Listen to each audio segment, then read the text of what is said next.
Adam, those of us who were here got a chance to watch BP get taken yesterday. So the question I have for you is, are we going to see you in every NL ballpark this year, kind of lean back and just spray home runs all over the place? Is that the plan to lobby that way? Absolutely. Yeah, there's I don't know no guarantee of how many times I'm going to be a 7 o'clock or an 8 o'clock or 9 o'clock hero at the plate offensively, but I'm dang sure going to be a 5 o'clock hero almost every time. So it won't be for a lack of trying, I can tell you that. More fun to hit here than at the Dean, I would imagine. Oh yeah, the Dean is honestly the best pitcher's park in baseball. Like in any park I've ever pitched in anywhere, it's even like I went down there on a couple of rehab starts and I saw guys hitting balls that should have been on top of the building that were getting caught in front of the warning track. So it's so windy down there, and usually for whatever reason seems to be blowing in or across at the Dean, so it knocks a lot of balls down. But anytime you leave Roger Dean and you go somewhere else, or you're used to hitting on those backfields, and you can, most of the time they always put us directly into the wind probably, so we don't try to hit home runs. But anytime you get out of there and get in a big league park, the ball just seems to fly like crazy. Derek Gould, St. Louis Post-Dispatch. Adam, did you lose any sleep over the last few nights wondering if the NL might lose the DH? I did not, but Jamie Pokes just April fooled me the worst I've ever been got right now. I mean, he came up right before we were about to go out a stretch, and he goes, obviously, y'all don't have to come in to hit in the cage anymore. And I was like, well, why would we not hit in the cage? I mean, I'm trying to get ready, face a very good pitcher in a couple of days. He goes, well, they just agreed to terms. The DH is now fully in effect and expanded playoffs. And I was like, are you serious right now? Like 23rd hour? I can't even believe, I got all up and then he started laughing. He's like, April Fools. Man, you got me. Got me good. I have two follow-up questions, if that's okay. Mm-hmm. One, you've told us often this spring that you feel younger, that you've been aging in reverse. What's Molina doing then when you watch him have a spring like that and play like he has? I mean, staying immortal like he always is. He just nothing he does surprises me. He's a little heavier than he was last year, and he got a little more pop in the bat. You can tell he's feeling good. He's moving well. I think he moves better when he's a little heavier anyways. I mean, he's a better target when he's a little bit bigger too. And, as a pitcher, you love that. But you see him, his body moves really well when it's like the right, not too big, not too small. And he's in that perfect little tweener now where his body's moving great. He's catching great and throwing awesome as always, but he's got a little more sock in that bat when he's got a little more pounds on him.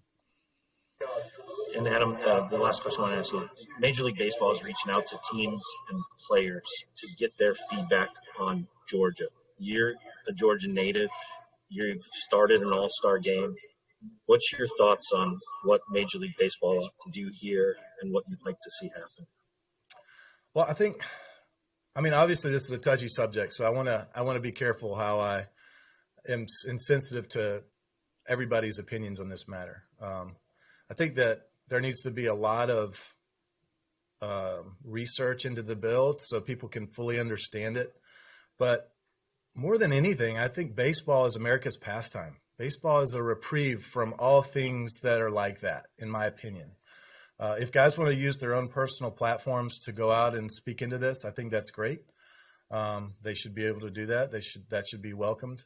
But Major League Baseball has a responsibility to its fans, in my opinion now. I mean, people can hate me for this, but in my opinion, we need to be entertainers and go out and bring smiles and happy faces to lots and lots of people. So I think it's a sad thing. Just it's taken away the distraction. Now I understand it's an important issue. I really do.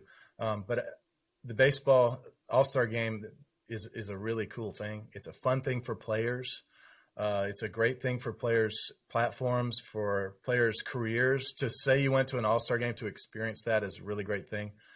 I'm not saying that won't happen if they move it somewhere else. I'm just saying there will be some distractions. They'll have to field tons of questions about it when they're there. You know, somebody's going to say something controversial and then they're going to end up hearing about it forever. There's no right answer from a player standpoint, honestly, to get into this, because everything I know about politics, especially what we've seen in our last few elections, is that it is a split divide in our country. So I think baseball should not bring itself into that split divide. It should be America's pastime for every single person in this country, and everybody should be able to go out and enjoy themselves and have a great time. You had your opinion asked, Adam, as Major League Baseball approached you as a standard bearer for the league and as an experienced veteran?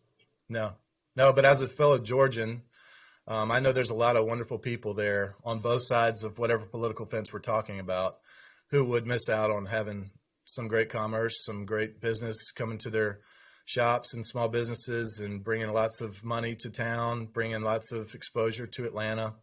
I hate seeing my state brought up in a negative light. You know, I mean, I was born and raised in Georgia. It's a wonderful place. It's a beautiful place. There's lots of incredible people there, and I just hope it works out for the best for everybody involved. Thank you, Adam. Katie Wu, The Athletic. Hi, Adam. My name's Katie. I'm the new. Nice to meet you. We lost This is your first. What'd you say, Katie? You broke up. Oh, can you hear me still? I can hear you now. Okay. My name's Katie. I'm the new athletic writer for the Cardinals.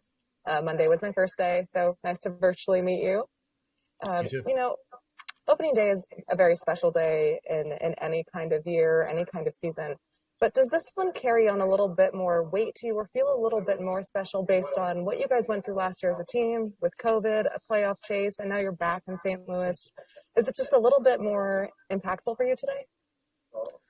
Well, it's nice to have fans in the stands again. I know it won't be max capacity, but it will be a little bit more normal. So that'll be good. But it's good to see baseball continue on. Last year, honestly, I don't know if there was anybody who thought we were going to be able to get through a whole season the way the season started out. You know, with us and the Marlins having so many guys that got nailed with the COVID right away, to be able to get through that and have a really good playoff atmosphere, to have a great World Series, very competitive year, a season where we played 2 months, but everybody felt like, you know what, that was a legit season. Like I really feel like everybody thought that. Going into this season, it seems like everything is a little bit more close to being normal. The guys are a little bit more used to the protocols in place. It just feels, you know, it's not like it's normal yet because there's still a lot of weird things we have to do. And I'm ready for all those things to be over with, and everybody is obviously, but it does still feel like baseball. And when we get out there and feel, even in Roger Dean, when we had, what was it, 1,200 or 1,400 fans in the stands, it was nice to hear fans applauding. And I think, to answer your question, if I hope I'm answering this right, the fans, honestly, that's one of the biggest things is being able. I just threw 2 balls to kids in the stands. I didn't throw 1 ball to a kid in the stands last year. You know, that I just think that he'll never forget that, probably. You know, that's a big thing. And so I don't know. I'm glad we're back. I'm glad we're playing baseball. I'm glad we're helping to bring some enjoyment to people's lives. Because I know a lot of around the country, it's still not normal, but I'm glad that we can go out and still play the game of baseball. Thank you. Zach Silver, MLB.com. And as a guy who's had some lengthy injury history and having to kind of get back into the game atmosphere, I'm curious what it's like for a guy like Jordan Hicks who hasn't been able to pitch in competition for a while, and what the recovery is like and road back to just, you know, you talk about just seeing fans for the first time, now just getting back onto the field and competing for the first time after a long time out.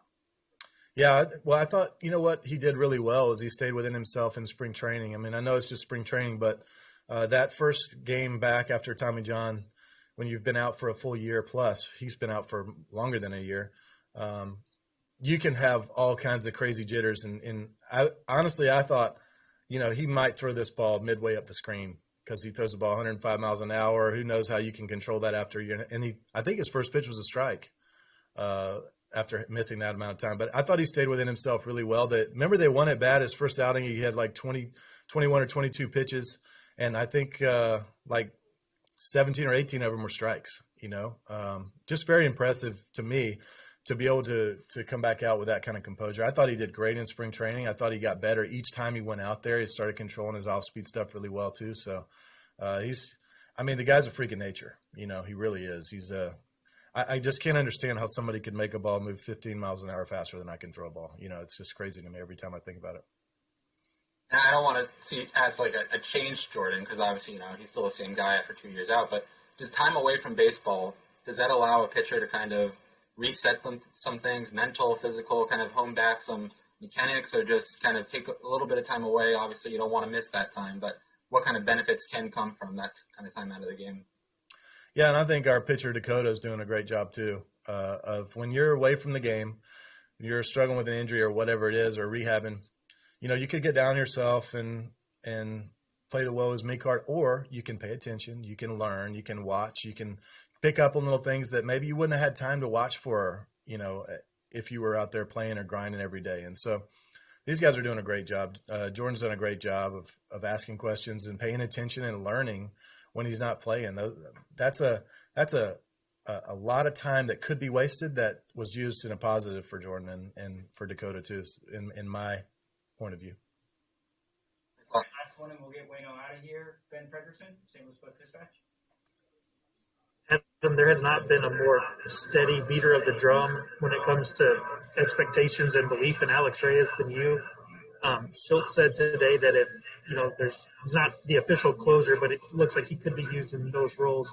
What do you think we're going to see from Alex this year? And what do you think baseball will remember about him, because they haven't seen much of him for a while? So you already alluded to it, but I think he's a superstar. I think he's a number one starting pitcher. I think he's a lockdown closer, a guy that talented can pitch in any role possible. So, that it's a hard role. It's a hard position to put Alex in anywhere you put him, right? You don't want to throw him out there and pitch him 6-7 innings every time right away, because he hasn't pitched that many innings since his injuries.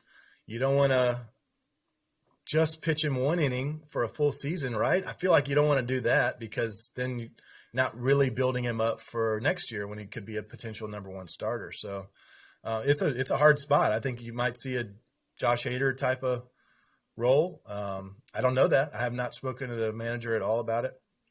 That's what I would do, but I'm not the manager. I am not the pitching coach. But whatever it's going to do to help Alex become who I think he can be is what they're going to try to do. I know. I mean, I don't think I'm the only one that thinks that. I think he's a superstar. I mean, the guy can hit, and he can bunt, and he can do all the little things perfectly. He's a great PFP guy. I mean, I'm just all the intangibles. He does them really well, aside from having what it takes between the years. The guy has, which is the most important thing, he has what it takes between the years to be a superstar. And he just needs that opportunity. He needs to stay healthy. He's had some rotten luck. So hopefully he stays healthy, and I think you're going to see a guy who is just an absolute phenom.